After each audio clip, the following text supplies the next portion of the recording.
Here I am in the holy city of Rome, trying to make sense of it. Because what happened is that the Christ-psychotic Catholic Church since the 5th century, they have built their stupid churches and everything. They had stolen the marble and they completely changed everything. This is the theater of Marcello. But I have to go deep, deep, deep to understand the city. Very difficult to understand the city because the Catholic Church have built lies and deception and created their own version of history. This is the way the theater looked. Like the divine Son of God emperors used to do. It was full of marble, gorgeous, until the retarded Christians got hold of it. And there is a beautiful full moon, and this is the Colosseum. It used to be used as a quarry by the Barberini family, which one of its members became Pope Urban VIII. These guys were a psychopath. They were despicable. They destroyed practical Rome, taking all the marble. Any Roman sculpture they found, they put their name on it as a gift of the Pope to the people. The popes, the church, were the biggest liars ever.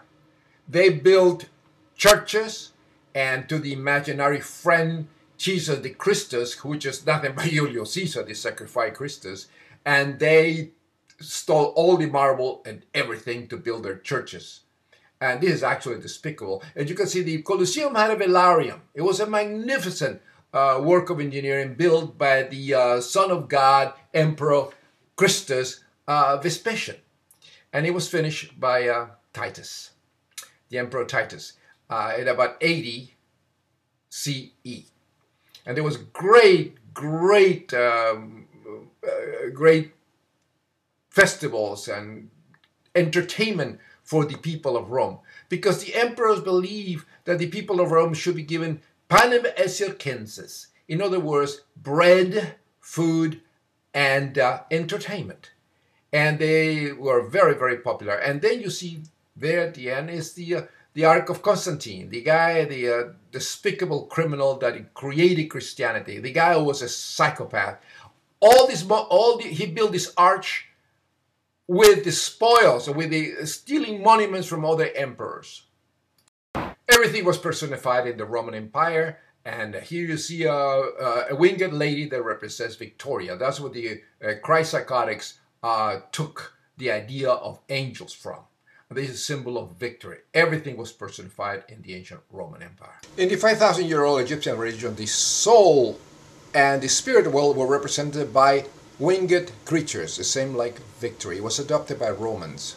He built this arch in commemoration of his victories over Maxentius, but he stole a lot of this stuff from other monuments. He stole from those medallions from Hadrian, monuments of Hadrian. He stole mostly everything from previous emperors. And one can see victory symbols. This is the guy, the criminal that actually decided to put the cult of Divus Julius, turn it into Christianity. That's where Christianity comes from. And you can see the angels, which represents victory. This is a victory symbol, victory Nikes. And they are not angels. I mean, angel is a Christian term. But that's. And here is a model of the Roman Forum. Right in the foreground, you can see the back of the temple of Julius Caesar the Christ. That's what Jesus Christ came from. And here is the Roman Forum, the way it looks today. At the right is the triumphal arch of the Emperor Septimius Severo. He was an amazing man. And this is the temple of the divine Antoninus Pius, another emperor. They were building temples to worship him. After they die, he had temples. That's what the saints come from. And all the saints of the Catholic Church originated from that. This is the temple the way it looks today. The church was despicable. They dismantled everything and built churches on them. This is the Basilica Aemilia of Marcus Aemilius Lepidus. He was a senator and also a priest. He would become the priest of Julius Caesar much later.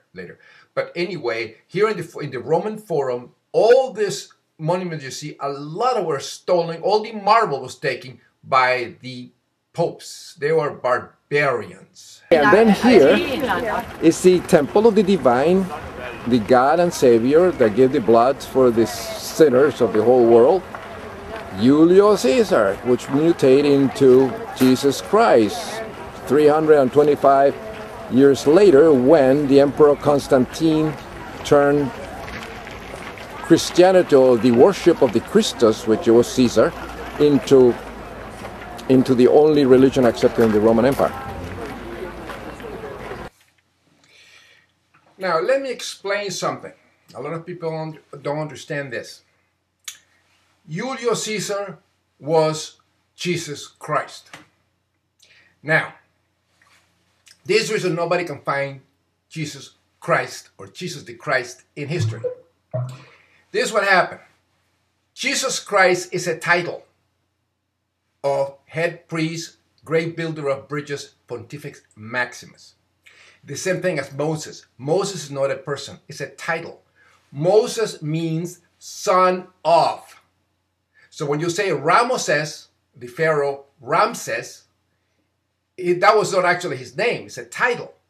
Ramoses means, Ra is the sun god, Moses, son of. So Moses, Ramoses means son of the sun god. Well, Jesus Christ is a title. Everything changes in history.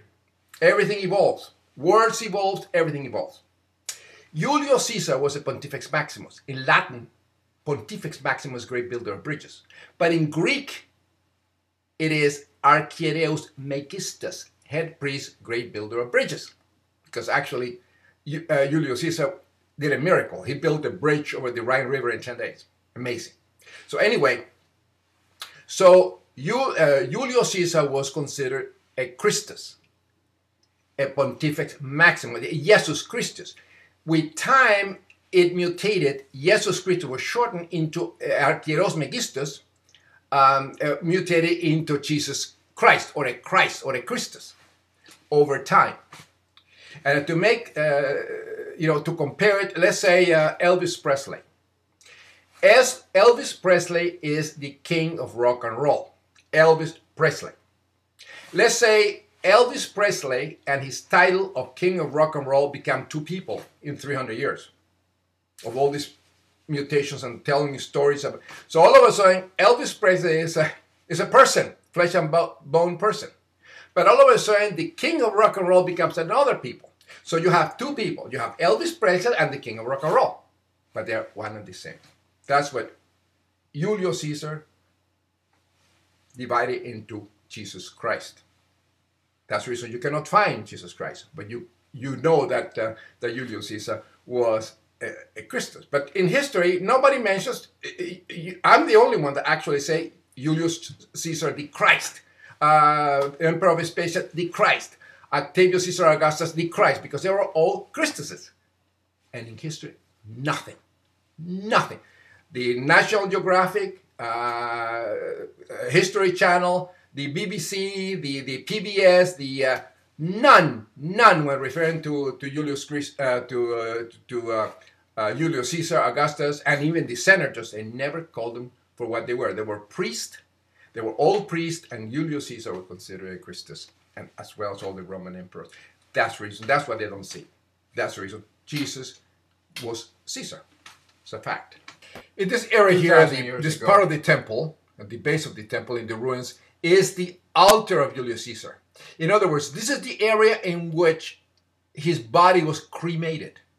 And in this particular area, which is sacrosanct, is a very sacred area, because that's where the Christus, the son of Venus, which is the Virgin Mary, the savior, the father of the country, was actually sacrificed. And many people come over here and worship it, especially Nazis, because Hitler was a Christian. He developed his own branch of Christianity, which became Nazism. He combined Lutheranism, Catholicism, and Roman pagan imperial religion. And he built Nazism out of that combination. He was very successful. And you can see these guys here on the left that actually are giving the Nazi salute. You see that? Because it's the Roman salute. Everything was taken from the Roman Empire by Nazi Germany. But here it was the beautiful temple of the divine Julius Caesar the Christus. An amazing man, a true God. And the son of God, Octavius, that became the Emperor Augustus, that was also a Christ, considered the son of God. And he built temples in honor of the god Julius Caesar all over. The temple in Jerusalem is also the temple of Julius Caesar that was combined and merged with Jupiter and Zeus and other gods. These are the ruins of the temple. This is the area in which it was created. It's a beautiful, magnificent temple. But remember, inside here, the center is the nephew of Octavius that became an augur. And you see the crook that he's using. And on the left is the emperor, the son of God, Octavius. And on the right is the empress, the goddess Livia, as Venus and a prophet and a goddess. So anyway, that would become the cult of Divus Julius and Julius Caesar and Octavius. That was also considered a god. Octavius and Julius Caesar, the Father in heaven, merged, becoming one, becoming a trinity, which was later distorted and adopted by the Catholic Church. Everything that the Catholic Church adopted from the Roman Empire and the different gods, and all the temples are made for the Roman emperors that were gods, which would mutate much later into the saints of the Catholic Church, along the wife of the emperors. This is the bust of King Victor Emmanuel II, the unified Italy. This is the monument, his beautiful monument that is called the wedding cake. This white monument, beautiful building, huge. And this is from the terrace. And you can see from the beautiful terrace, you can see the whole city of, part of the city of Rome. As you can see, there are nothing but churches all over the place. These people are despicable. The Christian church lied to everybody. They're trying to rewrite history. They're nothing but lies, and they were in control of the education for 1,500 years. So they corrupted the mind of children. Here is the beautiful market of Trajan, the Emperor of Trajan, in about 100 or so. The man was amazing. And he built this for the people. He also built 2 libraries. You see the column of Trajan there? There used to be 2 huge libraries burned by the Christians when they took over in the 4th century. And they built a church, of course, over there. They built churches everywhere. These people are despicable. They're liars. Here is the Basilica of Trajan. That was with 2 libraries. It was a temple. It was for the people, and there was a market. The first supermarket ever in history was built with all kind of shops from all over the empire, selling goods from all over the empire, and you can see them all around there. But everything in Rome had a temple, extremely religion with many, many, many gods. And the reason, and when an empire has so many different gods, so many rituals and different religions, you have tolerance. They didn't have only one. And here in the column of Trajan, the despicable Christian church put a statue of St. Peter. The guy never existed. There is no evidence he existed. There should be a statue of the wonderful, amazing man Trajan.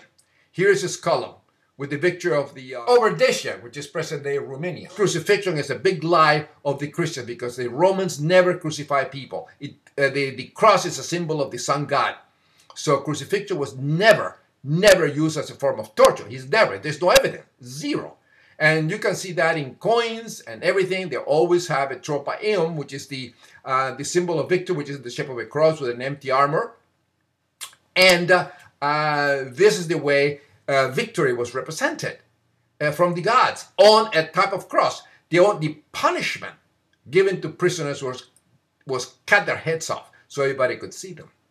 And this is very well depicted in this war memorial with people decapitated. You'll never see anybody crucified. It doesn't happen. The problem is that Julius Caesar, when he was killed, the Lord and Savior Julius Caesar, his wax image was placed in a symbol of victory, which is a cross, like an empty armor, a huge wax image that it was rotated around so everybody could see the god that has been killed.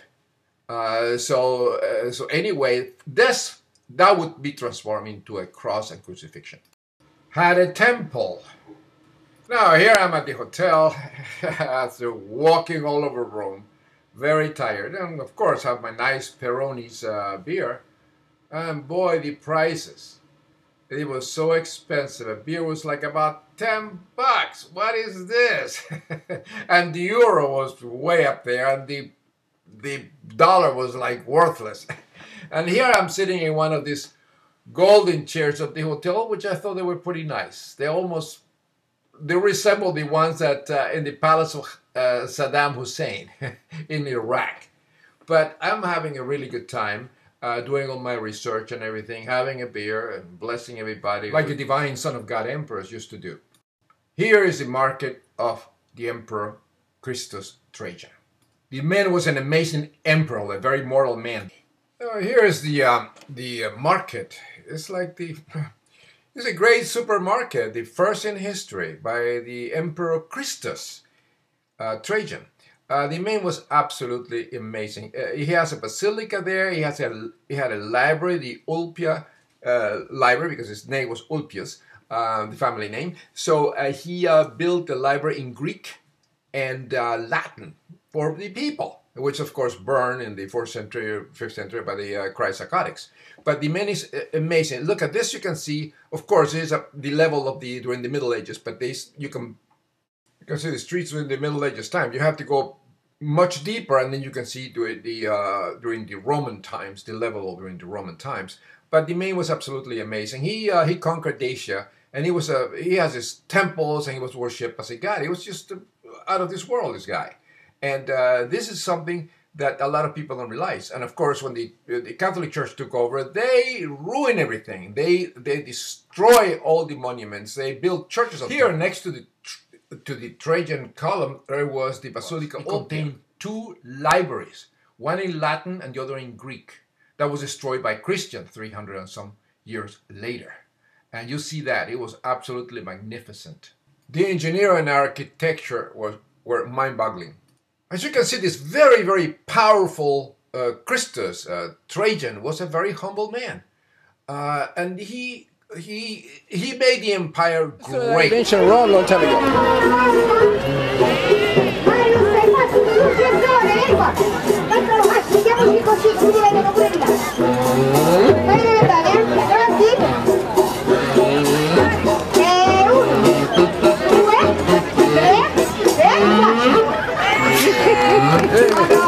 Grazie Mike. Ti accompagno non ti lascia mai il camerino in mezzo alla sala. Carino, tu sei andato? Peccato. Tuo marito, pure le figlie. Sono già sciante. Now we can actually. The other pack is the altar of peace of the Son of God, Octavius Caesar Augustus. One can see inside the altar the bucranium, which is equivalent of the lady's fallopian tubes and the cave of creation. You see the whole altar of peace that you can actually walk inside was built by Augustus about 13 BCE. He was the son of God, the Christus also, and he built it as the altar of peace, the peace of the world. He was the Prince of Peace. And you can see here all the symbolism. The cross, the swastika is actually a cross. And underneath, here you have the procession of all the flamens, the bishops, the priests of the Emperor Augustus with the spike, which represents a penis right on top of the helmets. And you see the underneath the acantha leaves and different hallucinogenic materials.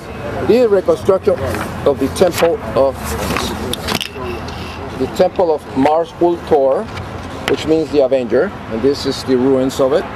It was built by the Son of God, Emperor Augustus, about 9 BCE to give thanks to Mars for the avenging of his killing of his assassins Brutus and Cassius Longinus, and also the defeat of Antony, the priest of Julius Caesar, Oedipus Julius. And in the end of the temple there were the statues of Mars, Venus, the mother of Julius Caesar, the divine Julius Caesar, the Lord and Savior, and also the statue of Julius Caesar himself. These columns here were the statues of the Decemviri, the 100 important men of Rome. The back wall is tufa. They're separated from the neighborhoods, separating the Forum of Augustus. You can see some of the ruins left. There was an altar right by the steps, which you offer the sacrifices to the gods. And this is the before.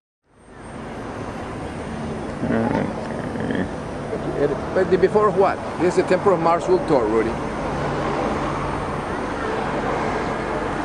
It was built by the Emperor Augustus to commemorate the defeat of and killing of Brutus and Cassius, the defeat of his Lord and Savior, God, Holy Father, Julius Caesar. It was Julius.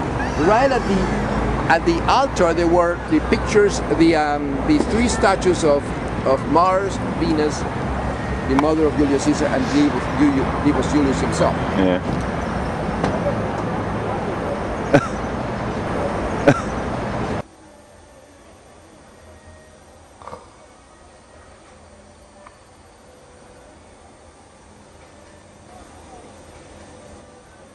Well, to the Christ psychotics, sorry, I am not dead. Sorry about that. But anyway, here in my brain, all the neurons, axons, everything is rebooting. And all these activities in the brain are rebooting all the information and bringing information up and sorting it all out and experiencing things that are not involved with reality. I can see, but I don't have eyes. I can hear, but I don't use the ears. And I can talk without using my mouth and moving anything. It's all in the brain. In Pachi de Oro.